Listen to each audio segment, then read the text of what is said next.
सरकार के माध्यम से अपराधियों को संरक्षण मिलता है। पुलिस प्रशासन भ्रष्टाचार में लिप्त है, पीएमसीएच भी भ्रष्टाचार में लिप्त है और पीएमसीएच भी अपराधी दलालों के कब्जे में आ गया। चिराग पासवान जी हों या जीतन राम मांझी जी भी हों या सत्ता में जो भी दलित सांसद हों, विधायक हों, जो सत्ता से जुड़े हुए हैं, वो उनके मुंह में बोली नहीं निकल सकती है, क्योंकि उनका जुड़ाव सत्ता से है। और पीएमसीएच की जो व्यवस्था है उस पे क्या कहिएगा? पीएमसीएच का व्यवस्था जो है सिर्फ मंत्री और विधायक लोगों के लिए है, गरीब और आम जनता के लिए नहीं। के लिए है? हाँ, अगर आप गरीब हैं, अगर आपका मंत्री विधायक से पहुंच पकड़ नहीं है, आप वहां जाएंगे, आपको वेंटिलेटर नहीं मिलेगा। क्या कहिएगा सर, आज इस प्रकार का पूरे बिहार में घटना हो रही है तो क्या कहिएगा है कि अपराध जो बढ़ रहा है, आपराधिक गतिविधि चल रही है, ये शुद्ध रूप से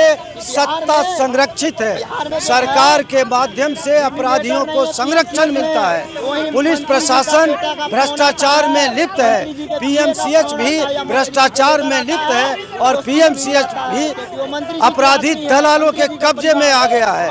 हम लोग उस समय ये उजागर किए थे जिस समय सिवान में जहरीली शराब पी करके और उसके बाद कई लोगों की मृत्यु हुई थी जहरीली शराब पीने से, और वो जब पीएमसीएच आए तो उनसे पैसा मांगा जा रहा था।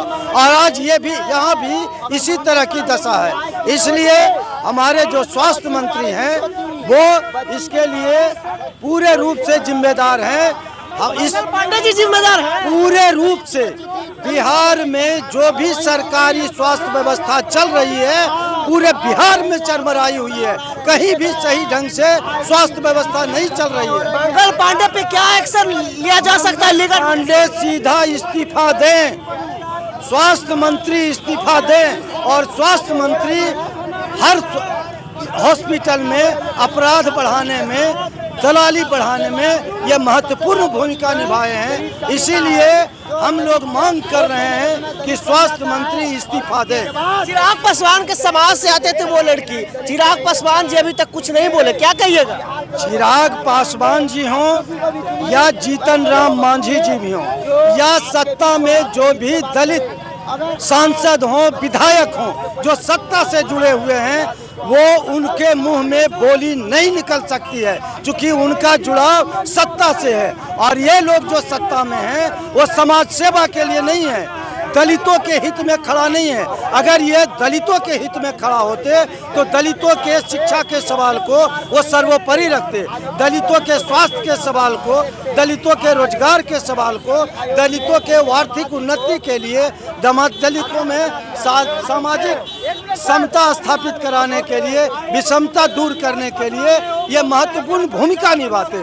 लेकिन सत्ता में बैठे जो भी दलित लीडर हैं, इस दिशा में सत्ता का तो दलितों का वोट लेकर उपभोग करते हैं, लेकिन दलितों के हित में काम नहीं करते हैं। ये हमारा साफ मानना है। इसलिए चाहे कोई भी दलित लीडर है जो सत्ता में है, वो इसके खिलाफ खड़े नहीं हो सकते हैं। विरोध में जो है वो हम लोग खड़ा हैं, क्योंकि हम लोग इस्तीफा मांग रहे हैं। इस घटना को कैसे देख रहे हैं आप?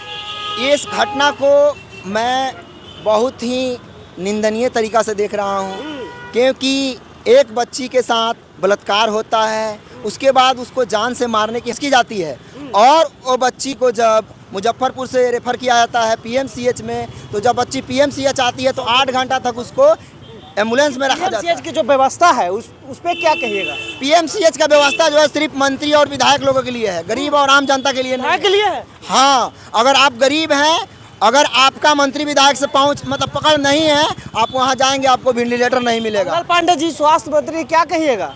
मंगल पांडे जी तो साफ निकम्मे हो गए हैं। उनके शासन में इतने सारे घटनाएं हो रही हैं स्वास्थ्य पे, मगर वो कान में तेल डाल के सोए हुए हैं, कुछ नहीं बोल रहे हैं। उनको तो इस्तीफा देना चाहिए इस चीज़ पे।